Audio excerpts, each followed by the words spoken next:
আমরা যখন জান্নাতে যাব, আমাদেরকে জান্নাতের যখন কোনো ফল দেয়া হবে, লেটস সে অ্যাপেল দেয়া হলো খাওয়ার জন্য, এই অ্যাপেল দেখেই মানুষ বলবে এই তো আপেল তো দুনিয়াতেও খাইছি এটা।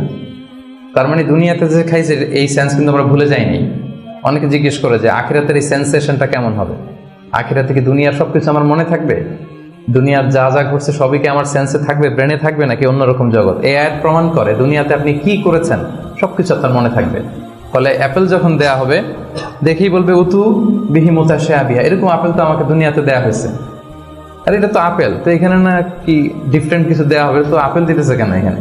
আপেল অনেকে আপেল লাইকও করে না দুনিয়াতেই, সেইখানে যদি আপেল দিয়ে আপেল দেয় বা কমলা দেয়, হয়তো মানুষ এরকম প্রশ্ন করবে, এবং কোরআন তো সেটা টেস্টিফাই করছে যে হ্যাঁ, মানুষ বলবে যে এটা তো আমরা দুনিয়াতেই খাইছি। তখন আল্লাহ বলবে যে না, এটা অ্যাপেল, বাট দুনিয়ার অ্যাপেলের মতন। দুনিয়ার আপেলে একটা স্বাদ পাওয়া যায়, এই আপেলে হাজার স্বাদ পাওয়া যায়।